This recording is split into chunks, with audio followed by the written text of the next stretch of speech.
I'm your Storytime reader, Ms Nikki. Thank you so much for joining in today. And as always, I am so glad to be here with you. And I so appreciate you spending part of your day with me, and we are able to read a book together. Today's Read Aloud is a good one. It's a true story that introduces us to the first Black woman in Congress. Want to guess who she is? If you guessed Shirley Chisholm, you are correct. Today's Read Aloud is titled Shirley Chisholm Dead. Are you ready, readers? Let's begin. Shirley Chisholm Dead, the story of the first Black woman in Congress, written by Alicia D. Williams and illustrated by April Harrison. Meet 3-year-old Shirley St. Hill, a busy little girl who asks way too many questions. She and her immigrant parents, along with her 2 baby sisters, live in a tiny apartment in Brooklyn, one they can hardly afford. Seeing that Shirley needs room to run, her mother thinks it might be a good idea to take her to her grandma's. Plus, they'll save money. So the girls and their mother board an old steamship in New York Harbor and set off for Barbados. After 9 days, the family arrives to welcoming hugs and kisses. But just as the island's smells and sounds start to feel familiar to Shirley, it's time for Mother to say goodbye. Still, Shirley doesn't settle into sadness. Oh no, she has work to do.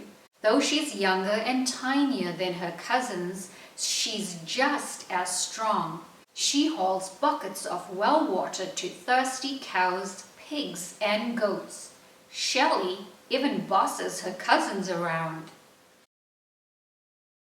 When classes start in the British one-room schoolhouse, 4-year-old Shirley proudly sits on the front bench and won't budge. That girl is daring. Back in the States, the Great Depression begins. Many people lose their jobs and can't afford homes or food. Mother makes little as a seamstress and father as a baker's helper. But they miss their daughter's laughter bouncing off the walls so much that after 6 years, they bring the girls home. Shirley moves back to Brooklyn. At PS 84, the principal introduces Shirley to her new classroom. 3rd grade? Hasn't she already learned 3rd grade reading, writing, and arithmetic? Sure, she's only 9 years old, but in Barbados, she had just been promoted to 6th grade. Sorry, but you don't know American social studies or geography, the principal tells her. In no time, Shirley is bored and restless. She snaps rubber bands at kids' heads. She flicks spitballs when the teacher turns her back. Finally, the school assigns her an American history tutor. And just over a year later, Shirley proudly sits in the 8th grade. In the evenings, Shirley listens in as her father and his friends discuss politics, how poor people are being mistreated, and that folks should fight for their rights. She learns about a man named W.E.B. Du Bois who spoke of Negro rights and Marcus Garvey who spoke of Black pride. By the time Shirley begins girls' high school, her mother is warning. Come straight home, focus on your homework and piano practice. No pop music. Absolutely no boys. Shirley breaks curfew. She lets boys walk her to the door, and instead of classical music, she plays jazz. That young lady is rebellious. Mother tries to explain that she's strict because she wants Shirley to grow up and be someone. Now meet 17-year-old Shirley, a smart young lady who attends Brooklyn College. She studies sociology and Spanish. It isn't acceptable for Black women to study politics or law, but that doesn't stop her from joining the Political Science Society. After graduation, Shirley tries to get a job as a teacher, but over and over, she is told she doesn't look old enough. She finally exclaims to a nursery school director, "Give me a chance to find out whether I can do the job."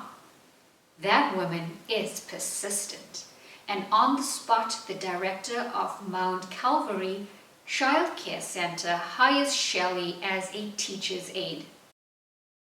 After work, Shirley travels more than an hour by subway to take classes at Columbia University, Teachers College. She attends political meetings too. When she has a question, Shirley bravely thrusts her hand into the air. She asks, "Where's the money to make schools better in her Bedford-Stuyvesant community? Why isn't trash picked up regularly?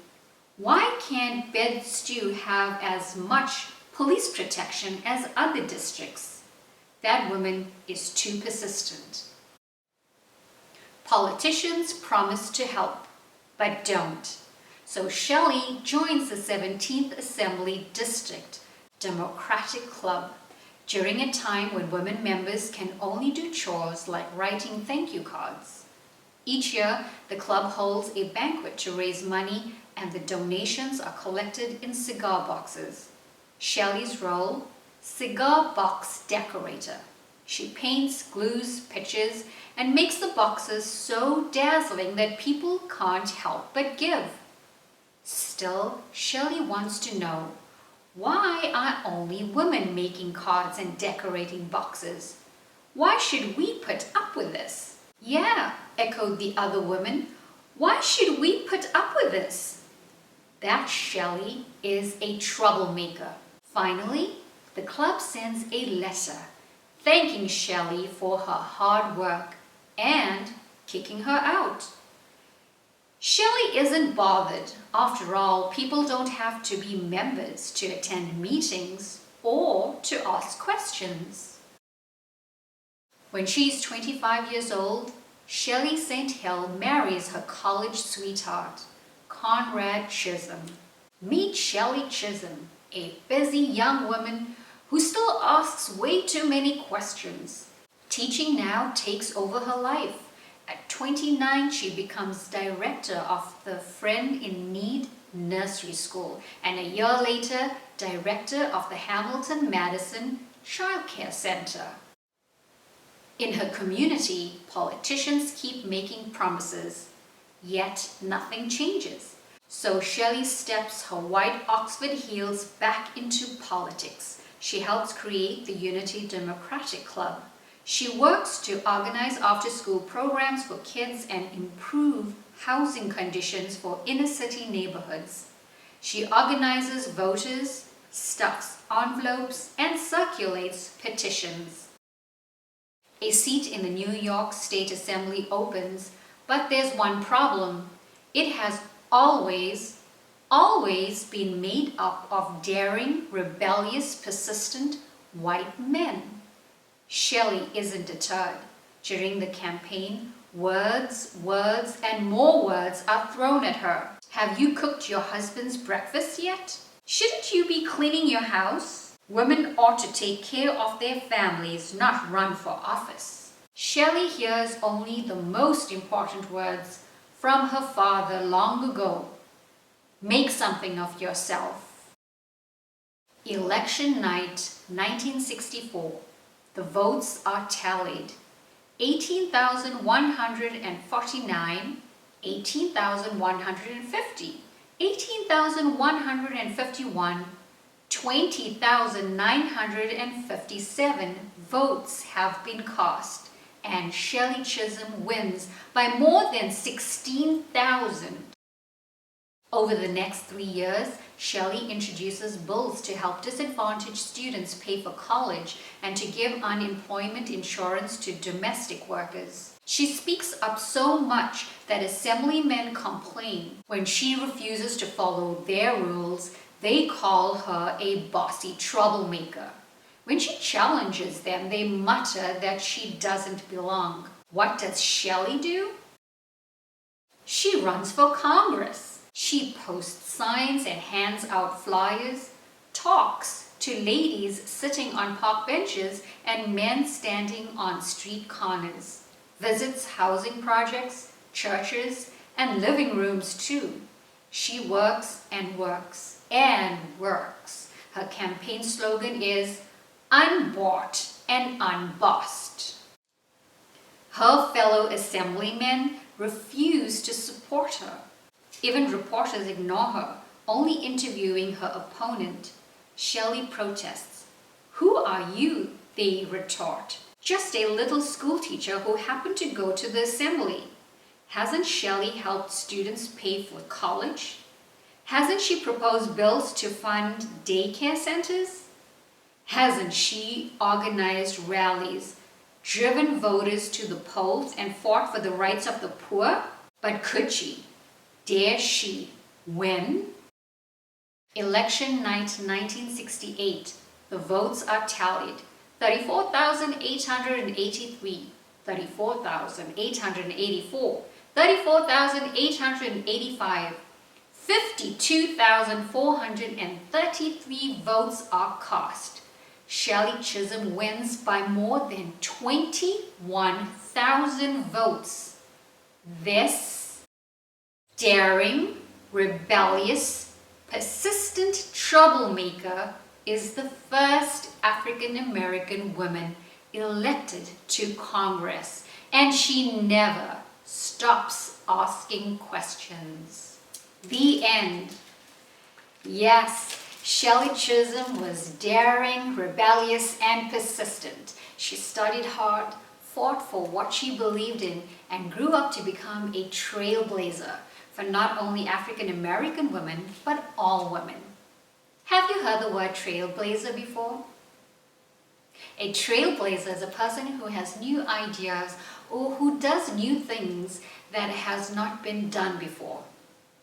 You can be a trailblazer too. Find your own talents. Ask yourself questions. Be curious. Think of how you can help others in a new way that has never been done before. Follow in the footsteps of those women who came before you, or pave your own path. I know you are going to do some amazing things. Thank you for listening. Until next time, take care of yourself and each other, and stay curious.